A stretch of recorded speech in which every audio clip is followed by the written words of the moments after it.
Assalamualaikum warahmatullahi wabarakatuh.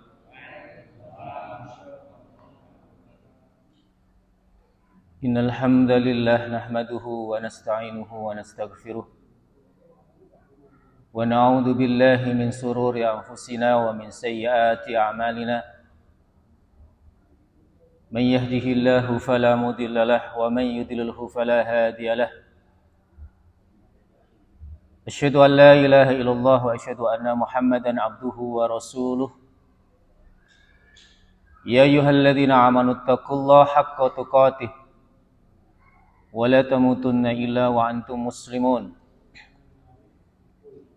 Ya ayyuhalladzina amanu taqullaha wa qulu qawlan sadida yuslih lakum a'malakum wa yaghfir lakum dhunubakum wa man yuti'illaha wa rasulahu faqad faza fawzan 'azima.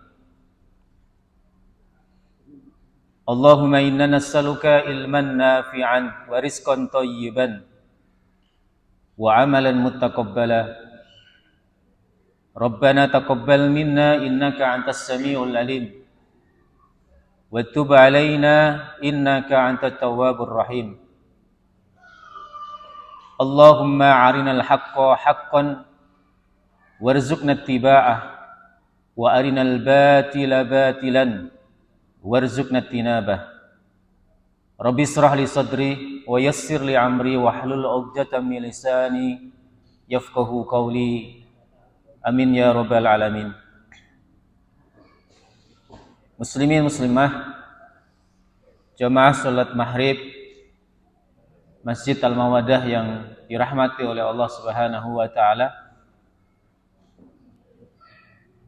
Alhamdulillahirabbil alamin. Mudah-mudahan kalimat itu yang senantiasa menghiasi lisan kita sebagai tanda syukur kita kepada Allah Subhanahu wa taala atas semua nikmat, semua karunia-Nya di malam hari ini. Allah telah memudahkan langkah-langkah kita untuk menuju tempat yang sangat mulia ini dalam rangka melakukan salat maghrib secara berjamaah.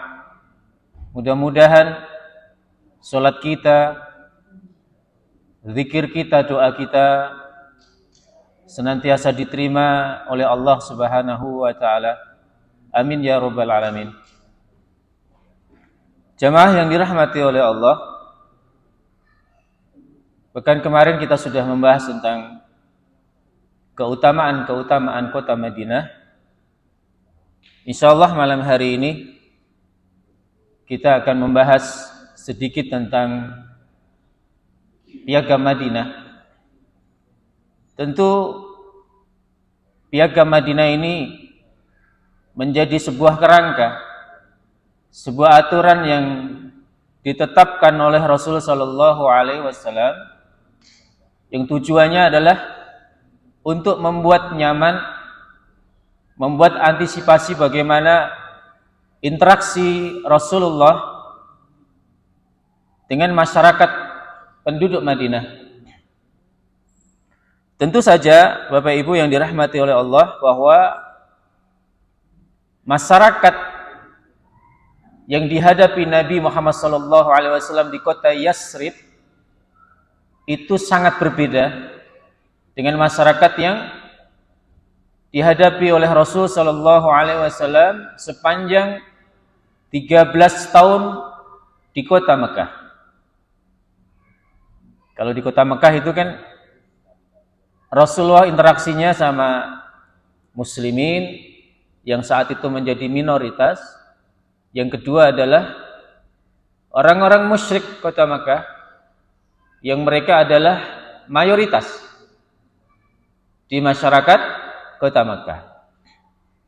Sementara yang dihadapi Rasul sallallahu alaihi wasallam di kota Madinah itu lebih heterogen, Pak. Masyarakatnya lebih bervariasi. Selain Rasul berinteraksi dengan muslimin muhajirin, muslim dari kota Mekah, Rasul juga berinteraksi dengan masyarakat Ansor yang terdiri dari suku Khazraj dan Aus, yang mereka telah lebih dari 100 tahun itu melakukan perang saudara. Sama-sama dari Yaman, kemudian mereka menempati kota Madinah. Namun sepanjang itu pula mereka mengangkat senjata, padahal mereka adalah sama-sama saudara yang berasal dari Yaman. Selain mereka, Rasul juga berhadapan dengan masyarakat baru, yaitu orang-orang Yahudi yang sudah lama mereka menempati kota Madinah disebabkan mereka mendapatkan kabar dari kitab suci mereka bahwa Nabi terakhir itu akan datang atau bertempat tinggal di sebuah tempat di mana banyak ditumbuhi tanaman kurma. Dan mereka sebagian datang ke kota Madinah, sebagian lagi mereka datang ke kota Khaybar. Dan mereka didamaikan oleh Nabi Muhammad SAW.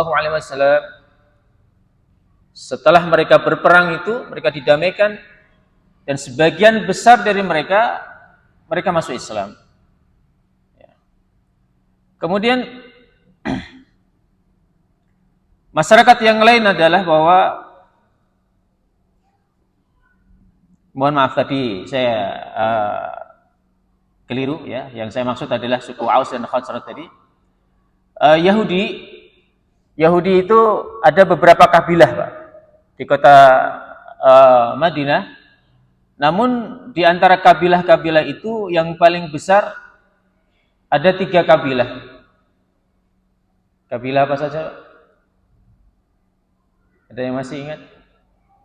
3 suku Yahudi di Madinah apa saja? Yang pertama, kabilah Bani Khainuqa. Kemudian yang kedua, kabilah Bani Nadir. Yang ketiga adalah kabilah Bani Khuraidah. Yang semua nanti ketiga-tiganya terusir dari kota Madinah. Ditambah lagi adalah orang-orang Arab Badui. Orang-orang Arab Badui yang mereka tinggal di gunung-gunung, di padang pasir.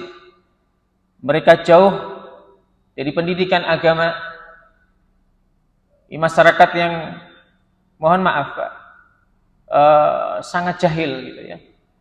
Dan sejahil-jahilnya kita ini hari ini, mungkin tidak ada yang melebihi kejahilan mereka. Mohon maaf Pak, sejahil-jahilnya kita ini kan tidak pernah ada ya Pak ya, orang datang ke masjid tiba-tiba di dalam masjid kencing gitu kan, nggak ada ya. Insya Allah nggak ada. Ini masyarakat seperti ini yang dihadapi oleh Nabi. Ya, ada seorang Arab Badui, Rasul sedang ngaji begini, tiba-tiba masuk itu Pak, Yahudi di pojokan gitu kencing gitu. Maka mendapati orang Yahudi yang kencing di dalam masjid itu, para sahabat Nabi berdiri itu. Sahabat Nabi marah mau dipukuli itu Yahudi, Arab Badui tadi Pak. Ya. Tapi kata Rasul, maka aku. Tetaplah duduk di tempat-tempat kalian, biarkan dia selesaikan kencingnya. Dibiarkan dulu Pak. Begitu selesai, itu sahabat yang mau mukuli tadi disuruh ngambil air, suruh nyiram. Ya. Sudah yang buang air itu Yahudi, sahabat suruh nyiram gitu. Dan semua itu disaksikan oleh orang Arab Badui tadi, jengkel Arab Badui itu juga, ya, melihat bagaimana para sahabat Nabi mukulin orang Arab Badui itu. Ya. Begitu selesai, Arab Badui dipanggil, fulan sini kamu. Maka Rasul mengatakan, innama hadza masjid, ya, bisolah, bidzikr, bitilawah.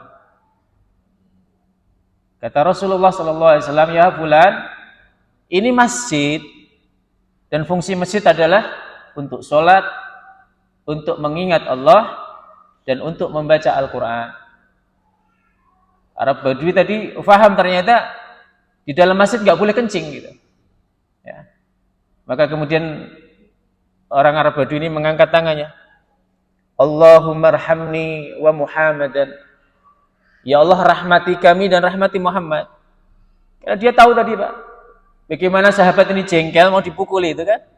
Maka yang dia doakan adalah, ya Allah, rahmati aku dan rahmati Muhammad. Para sahabat Nabi tidak didoakan. Wala tarham wa irana. Dan orang-orang ini tidak usah, ya Allah. Saking jengkelnya, Pak. Tapi kemudian orang Arab Badui diingatkan sama Nabi, ya fulan, sesungguhnya rahmat Allah itu luas. Kalau kau doakan dirimu, kau doakan aku, maka doakan semua. Jangan membatasi rahmat Allah Subhanahu wa taala. Dan Bapak Ibu yang dirahmati oleh Allah, itu para ulama sirah, Pak, itu menulis buku sendiri itu dalam satu kitab dakwah Nabi kepada orang-orang Arab Badui. Dan itu nanti banyak kita ambil pelajarannya. Oleh karena ini pelajaran buat para dai, para penyampai kebaikan. Jadi memang suatu hari masyarakat yang kita hadapi itu masyarakat yang tidak semua secerdas Umar, tidak semua secerdas Abu Bakar, Ali, Utsman. Kadang kita menghadapi orang seperti itu, Pak. Maka para dai itu nggak boleh baperan, ya. Nggak boleh baperan. Harus hatinya harus lapang gitu. Harus lapang betulan. Karena suatu hari kita akan menghadapi seperti itu. Kadang-kadang, Pak, mohon maaf, kita menyampaikan itu ya, menyampaikan adab makan dan minum gitu ya. Ya. Bahwa Rasul mengajarkan kalau makan dan minum jangan pakai tangan kiri, pakailah tangan kanan. Itu kadang-kadang di depan kita itu minum pakai tangan kiri kok. Nah, kalau kita nggak sabar itu gimana itu tadi? Jadi memang kita harus memahami bahwa tingkat masyarakat yang kita dakwah itu berbeda-beda. Ya, kadang-kadang yang kita hadapi orang-orang semacam ini. Oleh karena Rasul Shallallahu Alaihi Wasallam dalam kondisi masyarakat yang heterogen itu, maka pertama kali yang dilakukan oleh Rasulullah Shallallahu Alaihi Wasallam adalah melakukan at-ta'ahi, yaitu mempersaudarakan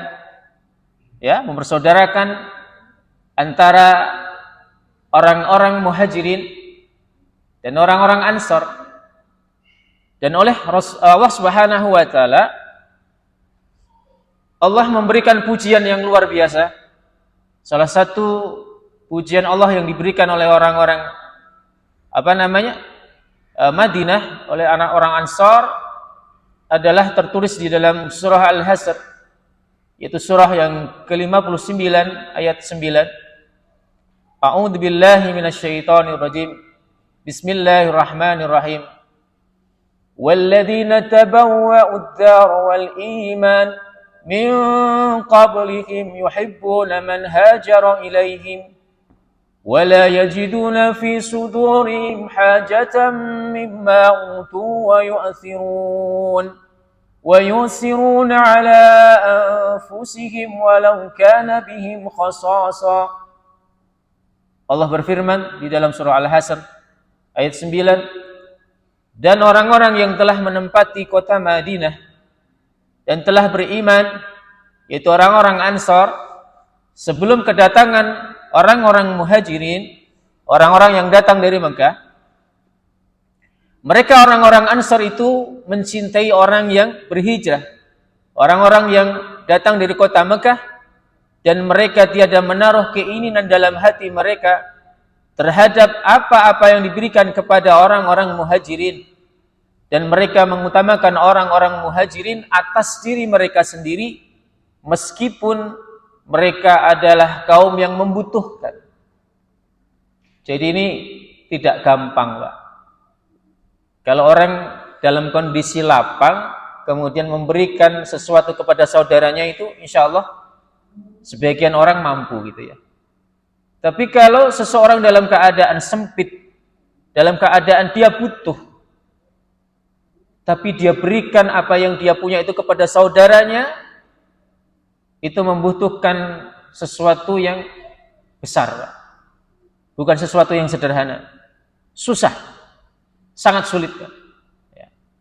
Tapi inilah yang dilakukan oleh orang-orang Ansor, sebagaimana dikisahkan di dalam hadis Nabi Muhammad SAW yang diriwayatkan oleh Abu Hurairah, beliau berkata bahwa suatu hari ada seseorang yang mendatangi Rasul SAW yang orang itu dalam keadaan kelaparan. Ya, orang datang dalam keadaan lapar kepada Nabi Muhammad SAW. Lalu sebagaimana kebiasaan Nabi, jadi ini tolong diingat ini Pak. Jadi Nabi itu kalau ada orang minta tolong, itu tidak pernah menolak Pak. Tidak pernah menolak. Kalaupun Nabi tidak bisa membantu, maka Nabi akan tawarkan kepada sahabat-sahabat yang mungkin bisa membantu. Artinya enggak pernah, aku enggak bisa bantu kamu, enggak pernah itu. Selalu Nabi membuka dirinya meskipun Nabi sendiri tidak bisa menolong orang yang minta tolong itu. Maka begitu datang orang kelaparan, datang kepada Nabi, maka yang dilakukan Nabi adalah mendatangi istri-istri beliau. Adakah makanan di dalam rumah kalian? Kata istri beliau, enggak ada ya Rasulullah, yang ada hanya air. Maka kemudian Rasul kembali datang ke masjid, barangkali ada sahabat yang berkumpul di sana. Maka Rasul umumkan, ini ada sahabat kalian, saudara kalian dari kota Mekah yang lapar. Ada enggak di antara kalian yang bisa membantu? Ya. Maka ada salah seorang Ansor yang berkata kepada Rasul SAW, ya Rasulullah, saya akan membantunya. Padahal orang ini enggak tahu Pak, di rumahnya itu ada makanan atau tidak. Saya akan bantu ya Rasulullah. Maka begitu dia mengiyakan, orang itu dibawa ke rumahnya. Begitu sampai ke rumah, dia bertemu dengan istrinya. Wah istriku, ini adalah tamu Rasulullah. Dia sedang lapar, maka muliakan dia. Kata istrinya sambil berbisik, Pak. Wahai suamiku, ketahuilah, di rumah kita nggak ada makanan. Itu makanan hanya cukup untuk anak-anak kita. Sedangkan anak kita pada belum makan. Maka orang Ansar ini berkata, wahai istriku, siapkan makananmu itu, nyalakanlah lampu, dan tidurkanlah anak-anakmu ketika mereka minta makan. Ya. Maka kemudian istrinya itu menyiapkan makanan, menyalakan lampu, sampai dia berhasil menidurkan anak-anaknya. Dia lalu bangkit, ya, seakan hendak memperbaiki lampu, ya. Begitu lampu itu dibakar, kemudian lampu itu dimatikan. Setelah makanan itu siap dihidangkan, maka orang Mekah yang kelaparan tadi itu makan dengan lahap, sementara suami dan istri orang Ansor itu pura-pura makan di depannya. Ya kalau kita mungkin seakan-akan bawa piring sama sendok itu dipukulin gitu ya. Ya, bagaimana layaknya orang makan gitu. Kemudian pagi harinya ketika sholat subuh, orang Ansor tadi bertemu dengan Rasulullah SAW. Rasul SAW kemudian bersabda, ya fulan, malam ini Allah Azza wa Jalla tertawa dan takjub dengan apa yang kamu lakukan. Sampai kemudian Allah Subhanahu wa taala menurunkan tadi surah Al-Hasr ayat 9, yaitu asbabun nuzulnya. Ya, ini Masya Allah. Ini akhlak atau adab yang dimiliki oleh orang-orang Ansor, bagaimana mereka berkorban kepada orang-orang Mekah yang baru saja dikenal oleh mereka. Bapak Ibu yang dirahmati oleh Allah Subhanahu wa taala, maka peristiwa At-Tahah ini dijelaskan oleh para ulama, ada yang mengatakan mereka dipersaudarakan di rumah Anas bin Malik. Ada yang mengatakan mereka dipersaudarakan di Masjid Nabawi saat itu. Ibnu Sa'ad dengan sanad dari Sahihnya Al-Waqidi rahimallahu taala menyebutkan ketika Rasul sallallahu alaihi wasallam tiba di Madinah, beliau sallallahu alaihi wasallam mempersaudarakan antara kaum Ansar dan kaum Muhajirin. Rasul sallallahu alaihi wasallam mempersaudarakan mereka dalam kebenaran, dalam al-haq, agar mereka saling tolong menolong, saling mewarisi setelah saudaranya wafat. Jadi Masya Allah Pak, di awal itu mereka disaudarakan oleh Rasul untuk saling tolong menolong, bahkan mereka itu saling mewarisi di antara mereka. Jadi kalau orang Ansor meninggal, maka kaum Muhajirin ini mendapatkan jatah warisan dari orang-orang Ansor. Dikisahkan bahwa jumlah mereka sekitar 90 orang. Jadi 90 orang itu 45 orang Muhajirin, 45-nya orang Ansor. Ada yang mengatakan jumlah mereka 100 orang. 50 dari kalangan Muhajirin dan 50 lainnya adalah dari kalangan Ansor. Di antaranya Bapak Ibu yang dirahmati oleh Allah Subhanahu wa taala, kisah yang sudah sangat masyhur dan ini sering saya sampaikan, bagaimana Abdurrahman bin Auf dipersaudarakan dengan siapa, Pak? Ada yang masih ingat? Abdurrahman bin Auf dipersaudarakan oleh Rasul dengan siapa? Gak ada yang ingat? Dengan Sa'ad bin Rabi. Ya, dengan Sa'ad bin Rabi. Kemudian Abu Bakar itu dipersaudarakan oleh Nabi Muhammad SAW dengan sahabat Ansar yang namanya Kharijah bin Zaid. Ya, nanti Kharijah bin Zaid ini punya anak namanya Habibah binti Kharijah bin Zaid, itu dinikahi oleh Abu Bakar. Kemudian hasil dari pernikahan mereka lahirlah seorang putri yang namanya Ummu Kulsum. Itu persaudaraan sampai kayak gitu itu Pak, Masya Allah. Ya. Kemudian Umar ibn Khattab dipersaudarakan dengan sahabat Ansar namanya Idban ibn Malik. Abu Baidah bin Jarrah itu dengan Abu Talhah al-Ansari. Ya, satu Muhajirin, satu Ansar. Kemudian Ja'far bin Abu Talib itu dipersaudarakan dengan Mu'ad bin Jabal al-Ansari. Mus'ab bin Umair dengan Abu Ayyub al-Ansari. Abu Dar al-Ghifari dengan sahabat Ansar Mudhir bin Amr. Dan Talhah bin Ubaidillah dipersaudarakan Nabi dengan Ka'ab bin Malik. Lalu Salman Al-Farisi. Jadi Salman Al-Farisi ini bukan dari Mekah, Pak. Dari mana Salman itu? Salman bukan asli Mekah. Dari mana Salman? Salman Al-Farisi. Faris itu salah satu kota di Persia. Jadi Salman itu aslinya dari Iran, Pak. Jadi Persia, ya. Nanti insya Allah pekan depan, kalau Allah izinkan, kita akan membahas bagaimana kisah keislaman beliau. Ya. Dan Salman ini dipersaudarakan oleh Rasul SAW dengan Abu Darda, radhiyallahu anhu, sahabat asli kota Madinah. Dan antara Salman Al-Farisi dengan Abu Dar ini, Masya Allah, jadi persaudaraannya itu sampai saling nasihat-menasihati, Pak. Jadi tidak hanya menolong dalam hal materi, tapi sampai kepada ketika saudaranya itu melakukan kesalahan, maka saudara yang lain itu wajib memberikan nasihat. Sebagaimana yang diceritakan oleh Abu Juhaifah bin Abdullah,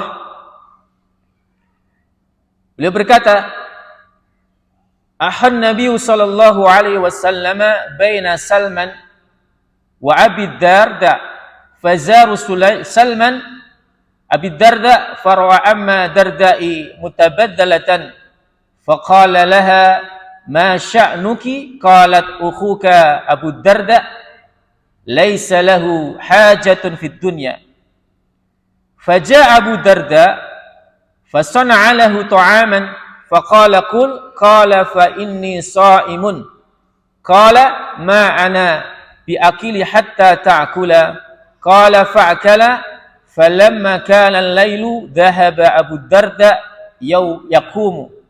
Qala na'am. Fanama summa dhahaba yaqum. Faqala na'am falamma kana min akhiril laili qala Salman kumil an.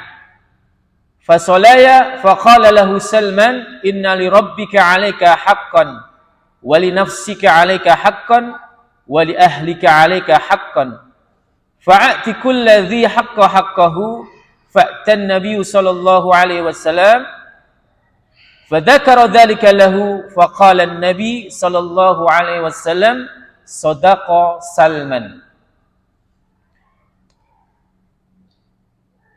Kata Abu Juhaifah bahwa Nabi Muhammad SAW itu pernah mempersaudarakan antara Salman dan Abu Darda. Suatu hari Salman itu datang ke rumahnya Abu Darda, ziarah ke rumahnya Abu Darda. Kemudian Abu Darda bertemu dengan Salman bertemu dengan Ummu Darda, istrinya Abu Darda. Di mana Salman melihat pakaian dari istrinya Abu Darda dalam keadaan kusut. Artinya enggak terawat gitu ya. Maka Salman pun bertanya, "Mengapa keadaan kamu seperti itu wahai Ummu Darda?" Istrinya Abu Darda menjawab, "Saudaramu Abu Darda sudah tidak mempunyai hajat lagi kepada dunia ini." Jadi Abu Darda itu meninggalkan istrinya, Pak. Jadi saking zuhudnya Abu Darda ini, dia bersumpah tidak akan pernah menggauli istrinya. Dia tidak pernah menggauli istrinya, dan sepanjang malam dia melakukan sholat malam. Kemudian yang ketiga, sepanjang hari dia berpuasa. Maka kemudian Abu Darda datang kepada Salman menyuguhkan minuman dan makanan. Setelah itu Abu Darda berkata kepada Salman, "Salman, makanlah, makan dan minum." Ya. Karena aku sedang berpuasa, kata Abu Darda. Maka Salman menjawab, "Ya Abu Darda, saya tidak akan pernah makan sebelum engkau juga makan." Pada dalam keadaan puasa itu Abu Darda. Maka kemudian Abu Darda membatalkan puasanya, ikut makan bersama Salman Al-Farisi. Pada malam harinya Abu Darda kebetulan nginap di rumahnya, Salman kebetulan nginap di rumahnya Abu Darda. Pada malam hari Abu Darda bangun untuk mengerjakan sholat malam, dan itu dilihat oleh Salman. Begitu Abu Darda bangun mau sholat malam, Salman melihat.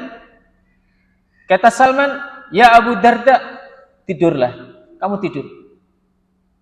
Suruh tidur. Abu Darda tidur.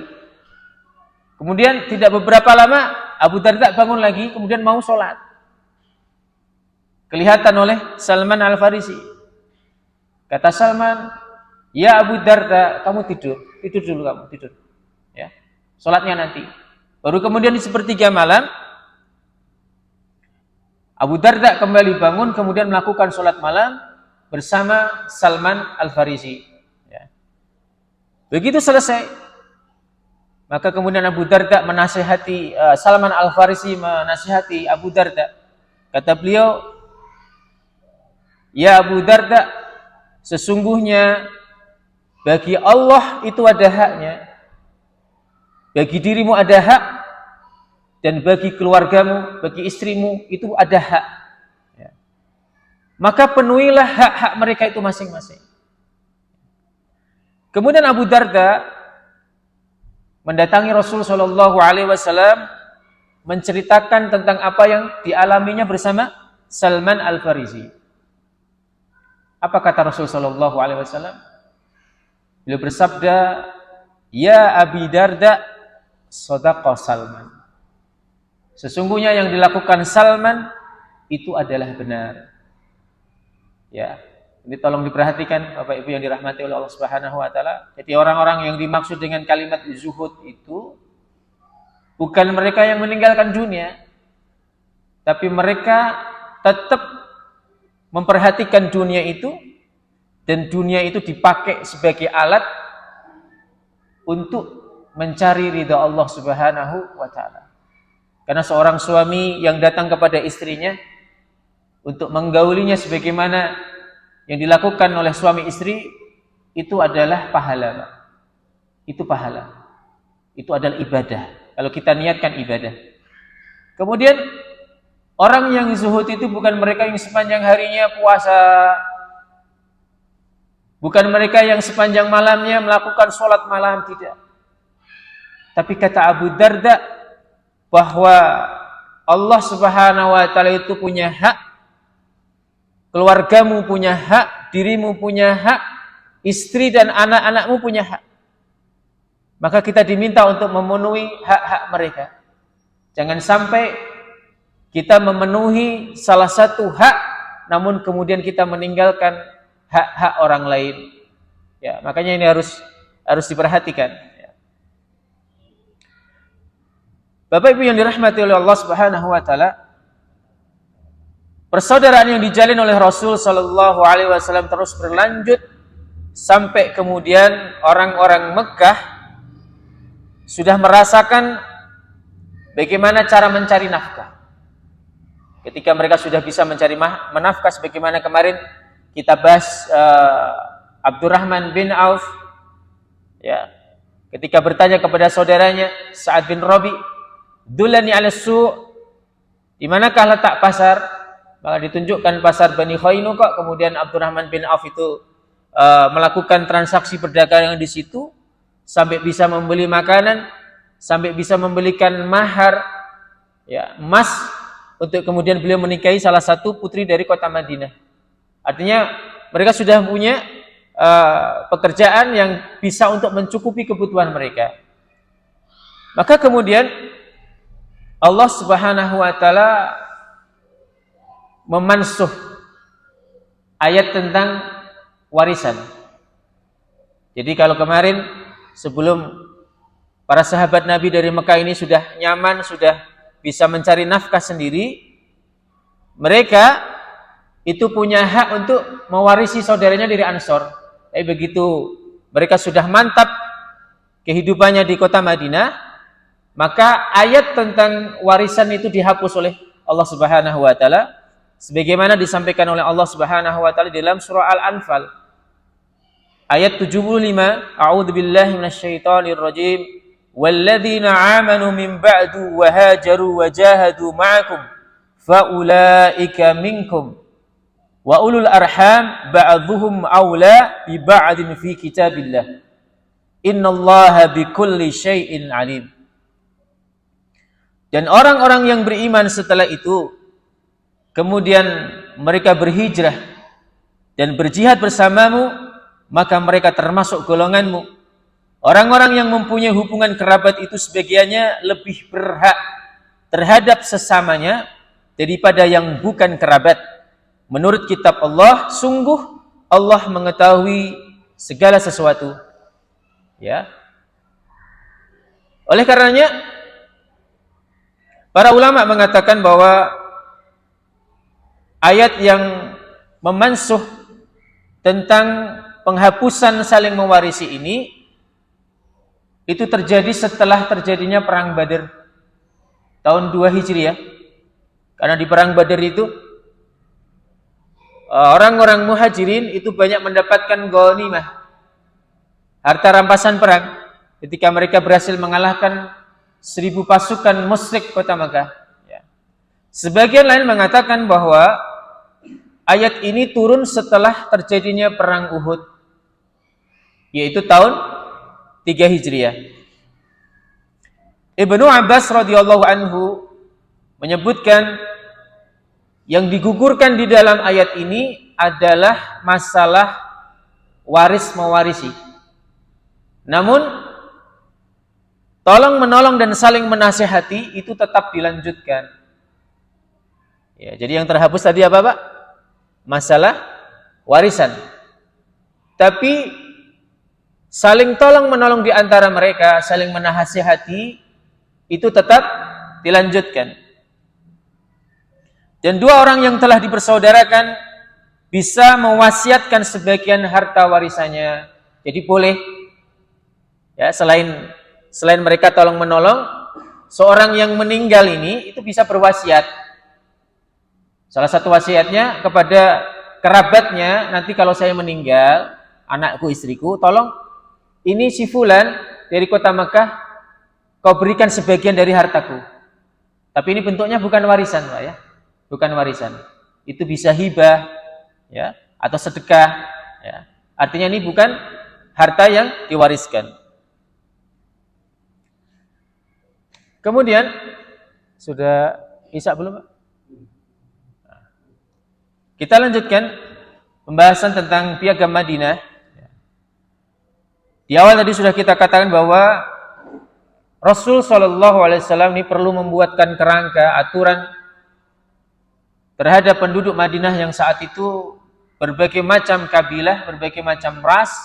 Ada Yahudi, kemudian di sana ada orang Ansor, Arab Badui, bahkan nanti akan ditambahkan orang-orang munafik, Pak. Yang ini tidak pernah ditemui Nabi ketika Nabi Muhammad SAW berada di kota Mekah. Jadi orang-orang munafik itu baru dikenal oleh Nabi dan para sahabat ketika mereka berhijrah di kota Madinah. Di Mekah itu tidak ada, Pak, orang munafik. Yang ada adalah mereka menyembunyikan keislamannya.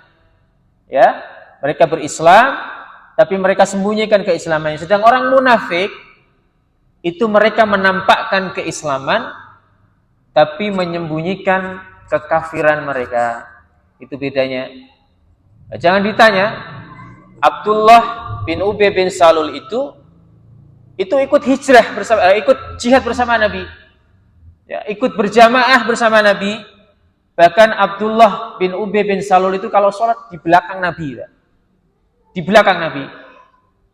Tapi di dalam hatinya menyimpan kebencian, menyimpan kedengkian kepada Nabi Muhammad SAW.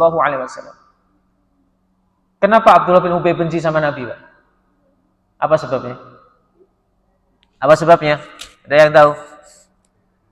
Jadi sebelum Nabi Muhammad hijrah ke kota Madinah, Abdullah bin Ubay ini, Bapak Ibu, itu sebenarnya oleh masyarakat Madinah itu sudah dibikinkan mahkota, Pak. Hendak dijadikan raja itu untuk menjadi pemimpin besar kota Madinah. Tapi belum sampai Abdullah bin Ubay ini dinobatkan menjadi seorang raja, Rasulullah datang. Kemudian orang-orang Madinah sepakat bahwa yang menjadi pemimpin besar kaum muslimin di Madinah adalah Rasulullah SAW. Inilah yang membuat Abdullah bin Ubay membenci dan mendengki Nabi Muhammad SAW.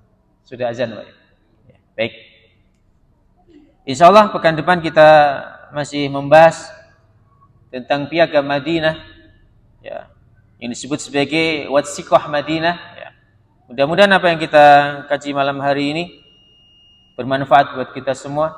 Mari kita tutup sama-sama dengan bacaan kafaratul majlis. Subhanakallahumma wa bihamdika asyhadu an la ilaha illa anta astaghfiruka wa atubu ilaih. Wassalamualaikum warahmatullahi wabarakatuh.